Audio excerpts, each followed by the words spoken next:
Do you ever wonder if your donation to LCFA really makes a difference?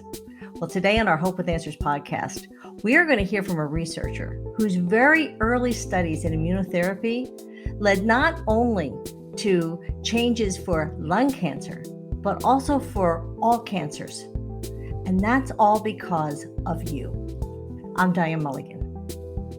And I'm Jordan Sherman. Also today, we'll hear from a lung cancer patient directly benefiting from donor-led research. As a result, she's been living with lung cancer for more than 12 years. Research is a huge part of moving the ball forward in clinical discovery, and a lot of the amazing immunotherapy work that's been ongoing for the last 10 years is the result of basic science. So funding early stage investigators allows us to really mark our spot in the field, really establish ourselves as independent investigators, and allows us to generate that preliminary data that can get us the bigger grants in the future. Lung cancer is a tough topic. It's a disease that affects patients, families, friends, co-workers. But first, it's a disease that affects people. The Hope with Answers Living with Lung Cancer podcast brings you stories about people living, truly living with lung cancer. The researchers dedicated to finding new breakthrough treatments, and others who are working to bring hope into the lung cancer experience.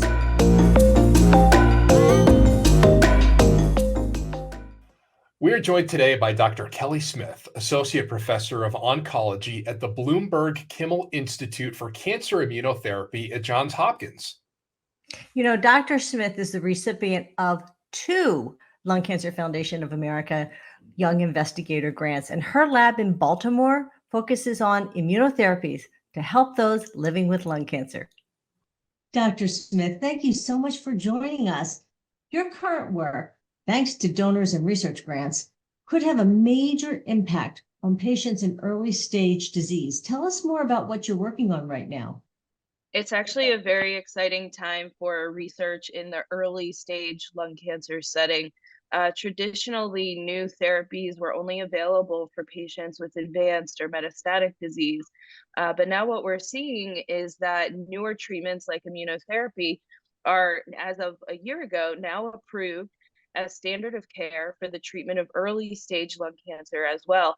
And what we're seeing is not only does this therapy make the tumor smaller to enable a higher likelihood of surgery and surgical resection of the tumor, but it's also allowing these patients to live longer without disease after their surgery as well. Dr. Smith, your first research grant from LCFA focused on immunotherapy for patients with advanced non-small cell lung cancer, but it's a great example of how donors and research grants can have a really powerful impact on medicine as a whole. What you learned from that research really blew the doors wide open for all cancer research. Can you tell us a little bit more about that? Research is a huge part of moving the ball forward in clinical discovery. And a lot of the amazing immunotherapy work that's been ongoing for the last 10 years is the result of basic science. And one of the examples of this is after the initial successes of PD-1 blockade in lung cancer and melanoma in the early clinical trials, correlative science into colorectal cancer found that a subset of those that have mismatch repair deficiency respond very well to immunotherapy, whereas colorectal tumors that don't have this genetic marker don't respond very well. So this was a strictly lab-based study that identified this mismatch repair deficiency as a biomarker for response. And now, as of, I think, 3 or 4 years ago, the FDA approved PD-1 blockade for the treatment of mismatch repair deficient cancers. So this is just a nice example of how the initial clinical studies led to correlative science and basic science, which then led to additional FDA approvals.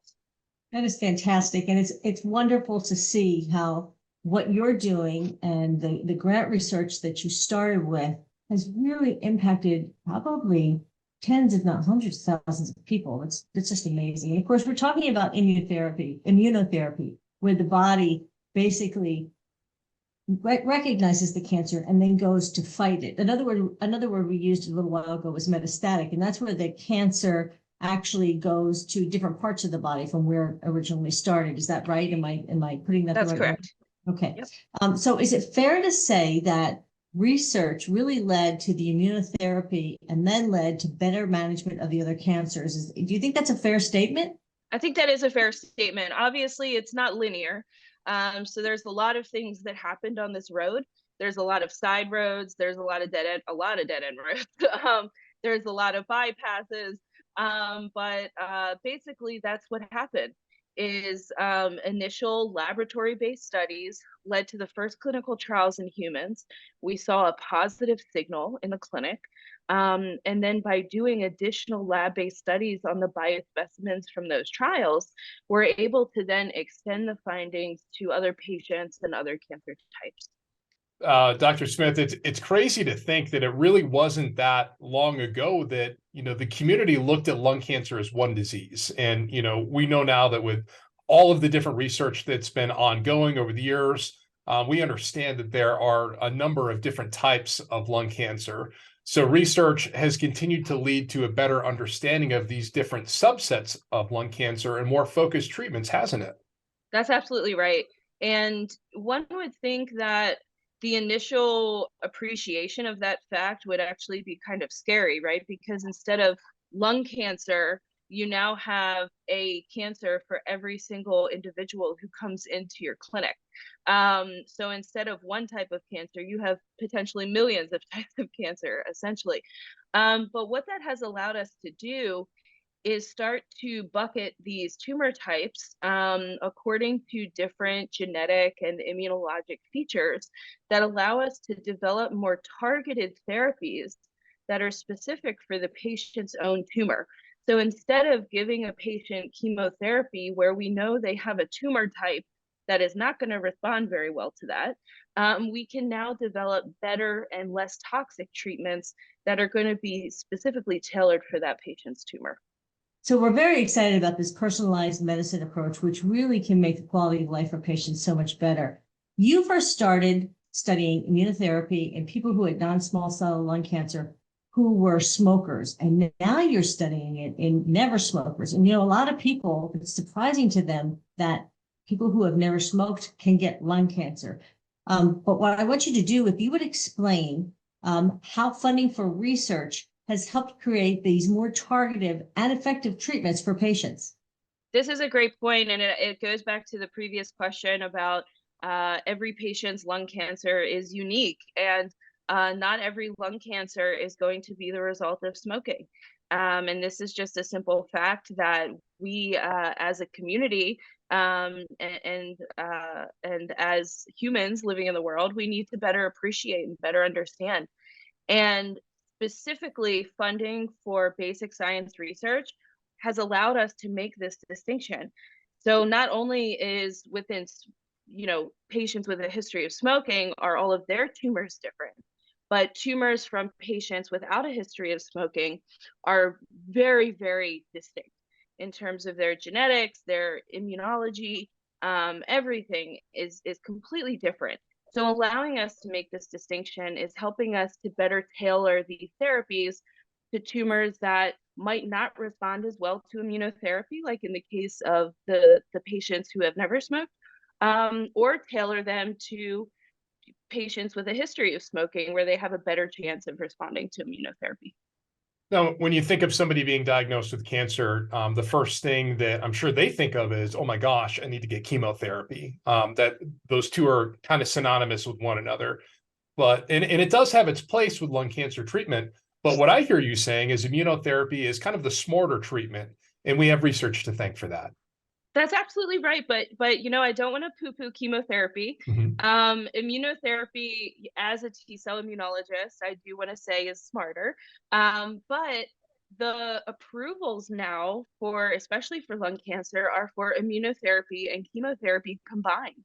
And when the pharma companies first started doing these clinical trials about 10 years ago, me and if you would have asked 10 immunologists, 10 out of 10 would have said this is a crazy idea. Why would you give someone a cytotoxic chemotherapy when you're trying to boost their immune system to kill tumor cells? I thought it was crazy, but I was wrong, pleasantly. I'm happy to be wrong.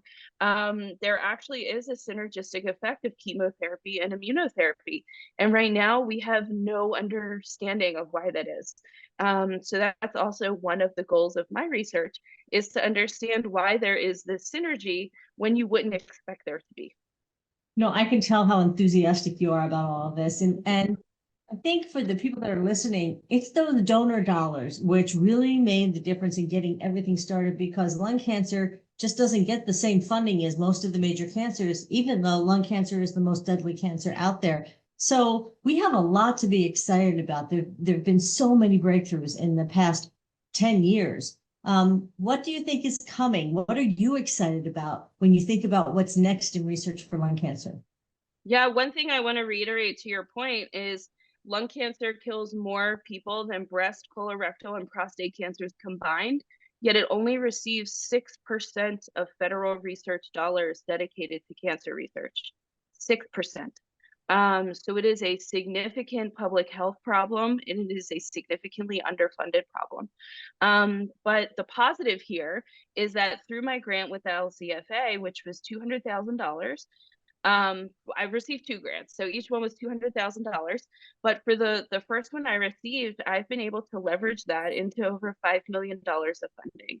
So funding early stage investigators allows us to really mark our spot in the field, really establish ourselves as independent investigators, and allows us to generate that preliminary data that can get us the bigger grants in the future.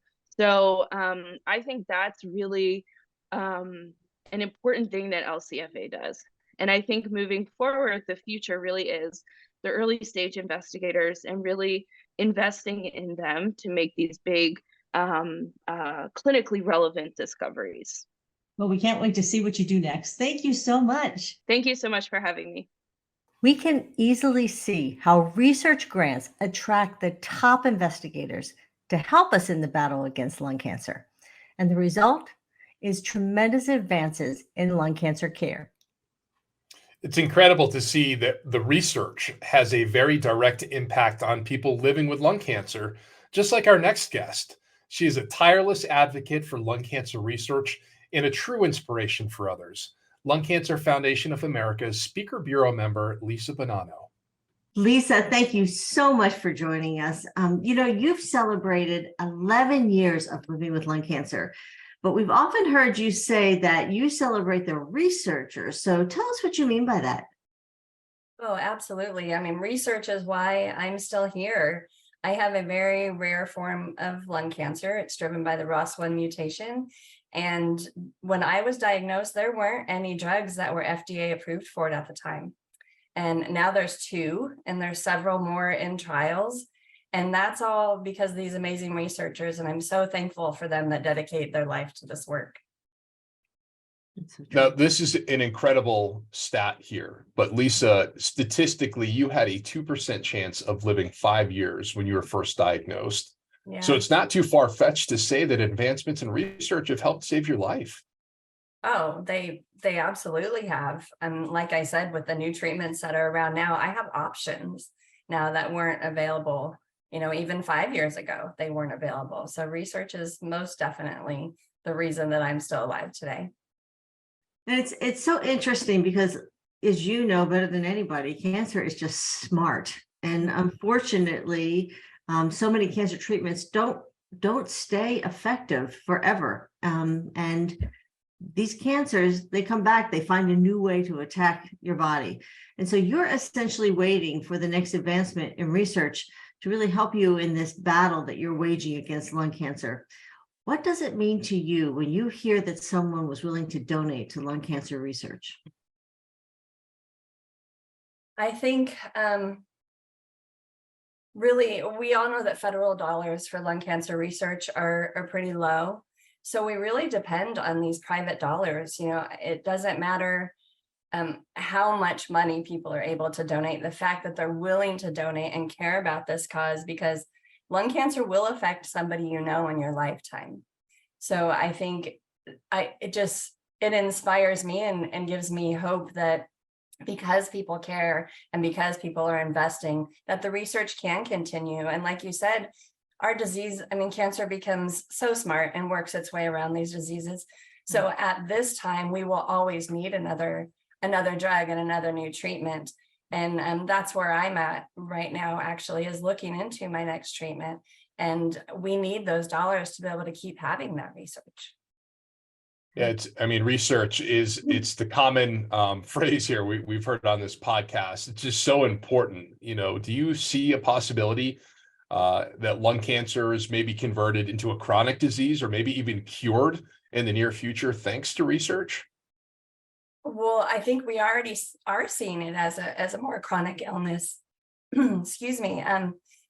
In 11 and a half years, I've been living with this disease, and I was diagnosed at stage 4 in an advanced stage.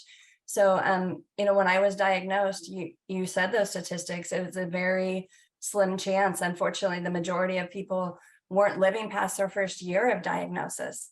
So I'm proof, and so many thousands of others like me, because of these new treatments, we are living longer and more fulfilling lives too. I mean, I'm still very active and able to enjoy my life. I'm not just kind of sick with cancer. And it's really been amazing, the treatments that they've come up with the last few years. If anybody watches your Instagram or your TikTok, they see how full of life you are. It's so much fun.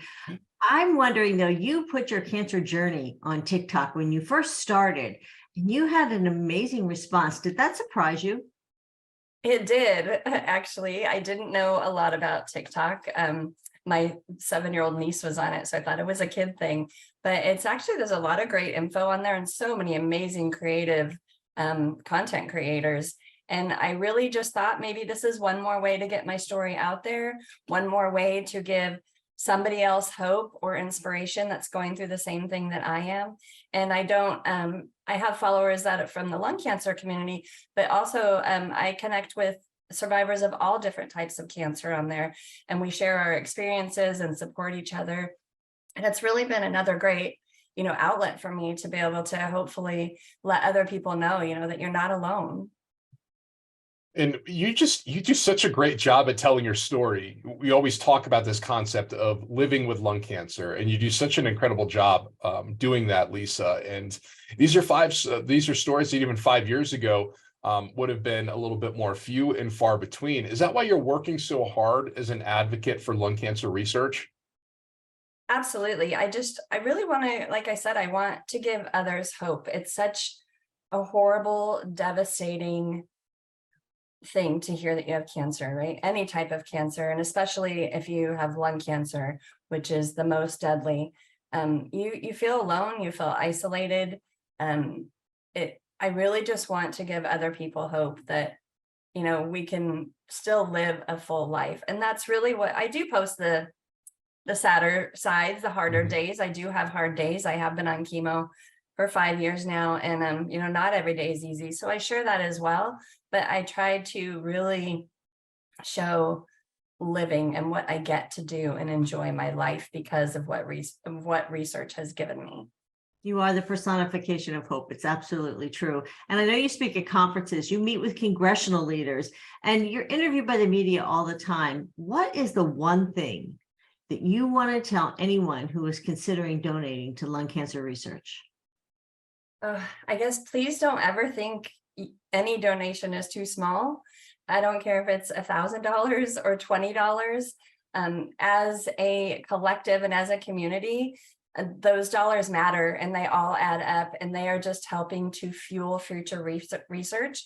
And that is helping to extend lives like mine and so many others. I don't think we could have put it better. Thank you so much for chatting with us today.